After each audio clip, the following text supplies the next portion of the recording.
যশোর এই অঞ্চলের মানুষ তো খুব শান্তিপ্রিয় হয় আমরা জানি, কিন্তু বাংলাদেশে এই মারামারি 5ই আগস্টের পরে প্রথম ঘটনাটা খুলনায় ঘটলো। তো আমাদের এতদিনের ধারণার সাথে কেন জানি এটা মিলছে না। তো যাই হোক, এটা খুবই অনাকাঙ্ক্ষিত একটি ঘটনা যেটি ঘটেছে। প্রথম প্রসঙ্গে আসি যে ছাত্রদল যে অভিযোগগুলো করে, আমি গতকালকেও ছাত্রদল সভাপতির সাথে একটি টক শোতে বলেছিলাম এবং ইতিপূর্বেও ওনারা অনেকবার এই প্রশ্নগুলো, এই অভিযোগগুলো উত্থাপন করেছেন, কিন্তু কোনো লজিক্যাল, কোনো ভ্যালিড গ্রাউন্ড ওনারা দেখাতে পারেন না। ওনাদের দাবি একটাই, আমরা সাধারণ শিক্ষার্থীদের নামে আন্দোলন করি। তো সাধারণ শিক্ষার্থীদের নামে আন্দোলনই তো হাসিনার পতনের জন্য একটা বড় ভূমিকা রেখেছিল। সে সময় তো কোনোদিন ওনারা এই সাধারণ শিক্ষার্থীর আন্দোলনকে নিয়ে প্রশ্ন তোলেননি। আজকে কেন এসে কোনো সাধারণ শিক্ষার্থীরা কোনো দাবি দেওয়া উত্থাপন করলে সেটা শুধুমাত্র ছাত্র শিবির বা বৈষম্য তারাই হচ্ছে সেই আন্দোলনে লিড করে, এই দাবি এখন কেন উত্থাপিত হয়েছে? এই প্রশ্ন কি তাদেরকে গতকাল করেছিলেন বা কোনো উত্তর কি তারা দিয়েছিল? আমার জানা নেই। আশা করি সুযোগ পেলে ভবিষ্যতে করবেন, উত্তরটা নেবেন। আর ছাত্র শিবির গত 15 বছর, আমি আপনাকে চ্যালেঞ্জ করে যাচ্ছি যে ছাত্র শিবিরের কেন্দ্র থেকে শুরু করে আমাদের 132টি শাখা আছে, মহানগর বিশ্ববিদ্যালয় জেলা শাখা মিলে। প্রত্যেক বছরের শুরুতে জানুয়ারি মাসে আমরা সেই শাখাগুলো সেট আপ সম্পন্ন করেছিলাম। এবং এই কোশ্চেন যদি আমরা ছাত্রদলকে করি যে গত 15 বছর ওনারা কেন্দ্র থেকে শুরু করে কতটি কমিটি দিতে পেরেছিল, আমি জানি না কি উত্তর দিবেন। আর এই 6 মাস, আজকে 6 মাস অতিবাহিত হচ্ছে, এখন পর্যন্ত ওনারা হাতে গোনা 3-4টি বিশ্ববিদ্যালয় কমিটি দিয়েছে।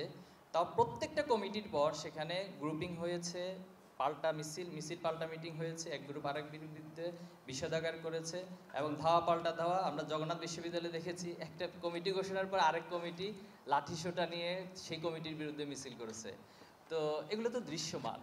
এরপর ঢাকা বিশ্ববিদ্যালয় কমিটি ঘোষণার পর দেখা গেল 6 জন ছাত্রলীগের বিগত সময় পোস্টদারী ছিল, তাদেরকে ওনারা বহিষ্কার করতে বাধ্য হয়েছেন।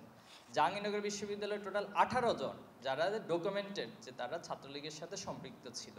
তো এরকম একটি সংগঠন যদি আমাদের বিরুদ্ধে এই ধরনের অভিযোগ উত্থাপন করে, তাহলে এটা হাস্যকর একটা বিষয় ছাড়া কিছু না। আপনি যদি গত 6 মাসের আমাদের কর্মকাণ্ড ফলো করেন, 6 মাসে আমরা 5ই আগস্টের পরেই হচ্ছে সর্বপ্রথম জুলাই বিপ্লবে যারা শহীদ হয়েছেন তাদের শহীদ পরিবারের সাথে সাক্ষাৎ, গায়েবানা জানাজা, তাদের জন্য দোয়া অনুষ্ঠান, আহতদের সাথে সাক্ষাৎ এবং তাদের সাথে আমরা তাদের জন্য দোয়া অনুষ্ঠান, এই কার্যক্রমগুলো আমরা চালিয়েছি। এরপর আমরা দেখেছেন যে জুলাই বিপ্লবের উপর একটি বড় আয়োজন করেছিলাম ঢাকাতে, জাতীয় জাদুঘরে। তো এটা কি গোপনে হয়েছিল এই আয়োজনটা? আপনাদের কাছে এই তথ্য এসেছে কিনা জানি। যদি গোপনে হয়ে থাকে তাহলে আপনারা কীভাবে তথ্যটা পেলেন? আমরা একটা সায়েন্স ফেস্ট আয়োজন করেছিলাম ঢাকাতে, যেটি বাংলাদেশে এ যাবৎ সর্ববৃহৎ কোনো ছাত্র সংগঠন এই আয়োজন করেছে। এবং মজার বিষয় আপনাদের সাথে শেয়ার করি, আমাদের টার্গেট ছিল সেখানে 100টি টিমকে আমরা নিব সারা দেশ থেকে বাছাই করে। আমাদের আবেদনপত্র, অর্থাৎ প্রায় আরও আমাদের আবেদনপত্রের যে নির্ধারিত তারিখ, সেই তারিখের 1 সপ্তাহ আগে আমাদের সেখানে আবেদন এসেছে বা রেজিস্ট্রেশন করেছিল প্রায় 1300 টিম। 1300 টিম 1 সপ্তাহ আগে, আমরা পরবর্তীতে রেজিস্ট্রেশন স্টপ করে দিতে বাধ্য হয়েছিল, কারণ আমাদের সেই ক্যাপাসিটি নাই।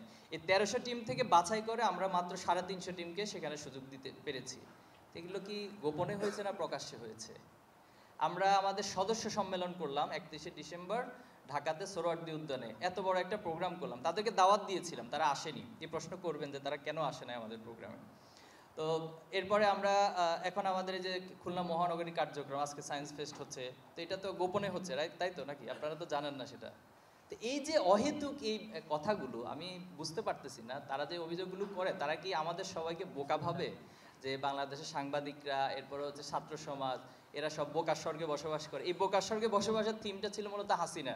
তিনি মনে করতেন যে তিনি যা মনে করেন, যা বলেন সেটা একমাত্র রাইট, আর বাকি যা বলে সবগুলো হচ্ছে এরা বোকাশোকা। তো এর পরিণতি তো আমরা দেখেছি। তো এই একই পন্থায় যদি আসলে আমাদের বন্ধু প্রতিম, আমি শব্দটা খুব সচেতনভাবে উচ্চারণ করছি, বন্ধুর প্রতিম যাদেরকে আমরা মনে করি, তারা যদি তাদের নিজস্ব কোনো পলিটিক্যাল এজেন্ডা গ্রহণ করতে না